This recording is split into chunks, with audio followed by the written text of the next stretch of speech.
de la démocratie, organe régulateur des droits de l'homme et conseiller de la République, bureau de relations provinciales du Lualaba, sur base d'une évaluation des observations et recommandations, vous présente les tableaux ci-dessous. Voilà, on a fait une évaluation sur base d'une grille. Et sur cette grille, nous avons 3 rubriques. Il y a même 4. Il y a les thématiques, les observations, les recommandations, ainsi qu'une évaluation.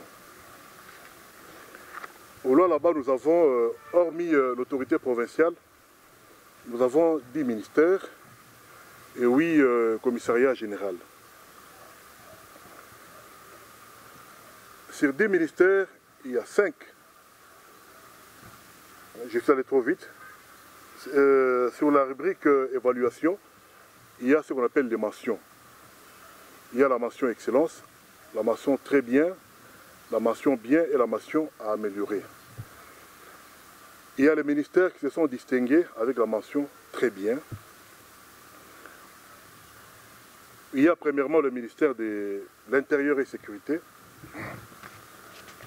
Sur le plan observation, nous avons la traque des bandits à main armée dans la ville de Kolosi et à l'intérieur de la province. Deuxième tiré, il y a le maintien de l'ordre public. Par ordre public, on entend sécurité, tranquillité et salubrité. Comme recommandation, s'impliquer davantage pour éradiquer la présence des hommes en uniforme dans les sites miniers. Deuxième recommandation, s'impliquer au respect de l'article 26 de la Constitution parlant du régime d'information en cas de demande d'une manifestation publique.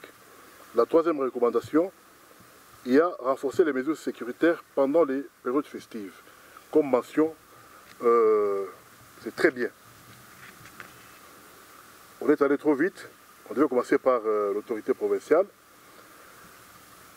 En ce qui concerne l'observation, la bonne gouvernance étant une image positive des 4 thématiques des droits de l'homme, l'autorité provinciale est attentionnée aux questions des droits de l'homme, d'où il y a lieu de signaler ici les grandes avancées significatives des questions des droits de l'homme dans la province du Lualaba.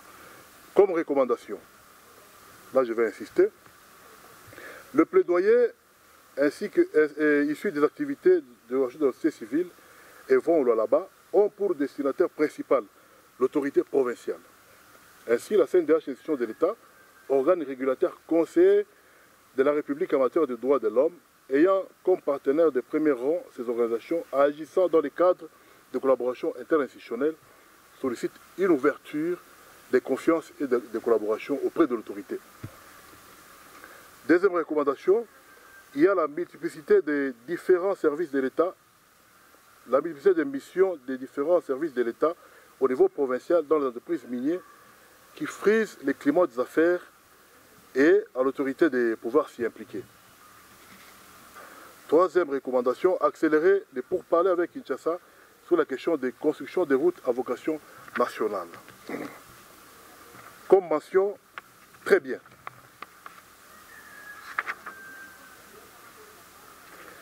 Le ministère des Infrastructures.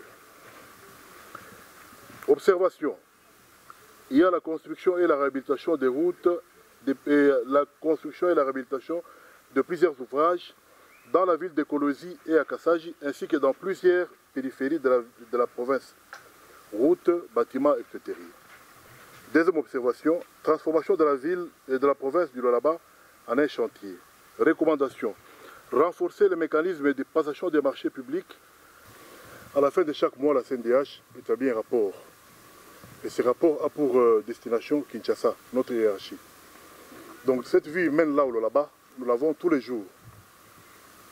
Donc j'ai préféré un rapport aujourd'hui là, du mois de janvier à mars.